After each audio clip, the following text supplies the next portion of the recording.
प्रिय भक्तों, जय माता की। गुरुवार के दिन पड़ने वाले हिंदू धर्म में त्रयोदशी तिथि का अत्यंत महत्व है। यह तिथि भगवान शिव जी को समर्पित है। प्रत्येक माह के दोनों पक्ष अर्थात कृष्ण और शुक्ल पक्ष की त्रयोदशी तिथि को प्रदोष व्रत किया जाता है। गुरुवार के दिन पड़ने वाले प्रदोष व्रत को गुरु प्रदोष कहा जाता है। प्रदोष व्रत की पूजा सूर्यास्त से 45 मिनट पहले, सूर्यास्त के 45 मिनट बाद तक की जाती है। प्रदोष व्रत करने वाले व्रती को प्रदोष व्रत की कथा अवश्य सुनना चाहिए। कथा इस प्रकार है। एक नगर में धनंजय नाम का एक सेठ रहता था। भगवान की कृपा से उसको किसी बात की कमी न थी। वह सेठ बड़ा ही दयालु एवं दानी था, किंतु उसकी पत्नी उसके ठीक विपरीत बहुत ही कंजूस थी। वह भिक्षुकों को द्वार से खाली ही हाथ लौटा दिया करती थी एवं पति द्वारा दान दिए जाने पर वह अत्यंत क्रोधित होती थी। एक दिन स्वयं बृहस्पति महाराज साधु के वेश में वहाँ आए और भिक्षा के लिए आवाज़ लगाई। उस समय सेठानी अपने घर पर गोबर लीप रही थी, अतः उसने कहा, महाराज मैं इस समय काम में व्यस्त हूँ, अतः आप खाली समय में आवें, तभी मैं आपको भिक्षा दूंगी।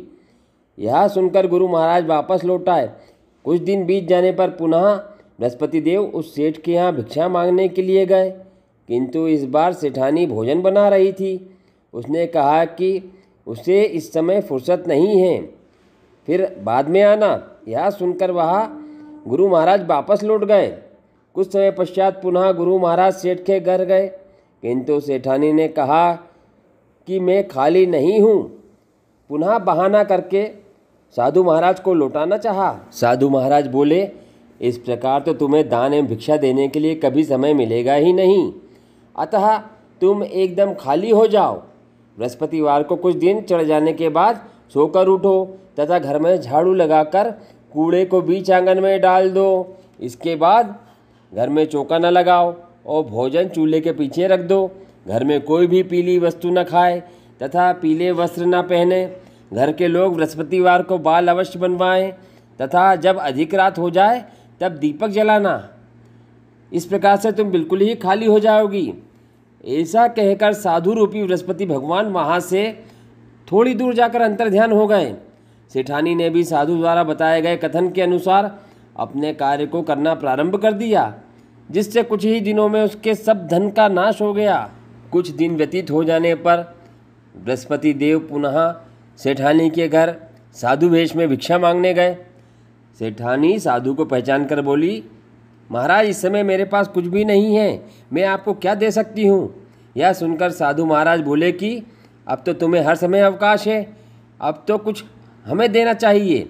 साधु महाराज की बात सुन सेठानी ने पहले की हुई गलतियों के लिए क्षमा मांगी और कहा कि आप मेरे ऊपर दया करके ऐसा उपाय बताने की कृपा करें जिससे हम पुनः धन धान्य को प्राप्त कर सकें और हमारे घर की गरीबी दूर हो जाए। अब मैं कभी भी जीवन में किसी को खाली हाथ नहीं लौटाऊंगी।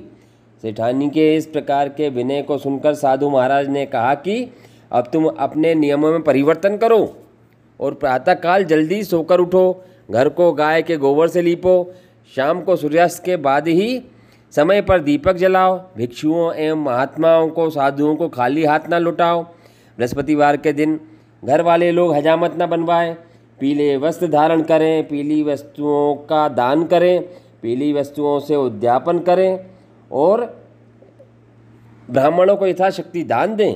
ऐसा करने से निश्चित ही तुम्हारे मनोरथ पूर्ण होंगे। इतना कहकर बृहस्पति देव अंतर्ध्यान हो गए।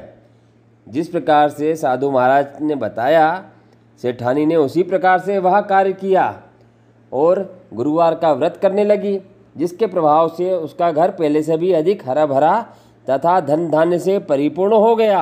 प्रदोष व्रत की पूजा का नियम इस प्रकार से है। संकल्प के साथ कम से कम 11 प्रदोष व्रत करना चाहिए। भगवान शिव जी के साथ माता पार्वती की पूजा और भगवान विष्णु और बृहस्पति देव की पूजा करने से विशेष फल की प्राप्ति होती है। गुरु प्रदोष व्रत में पीला भोजन और पीले वस्त्र पहनना चाहिए। एक समय फलाहार और रात्रि में भोजन कर सकते हैं।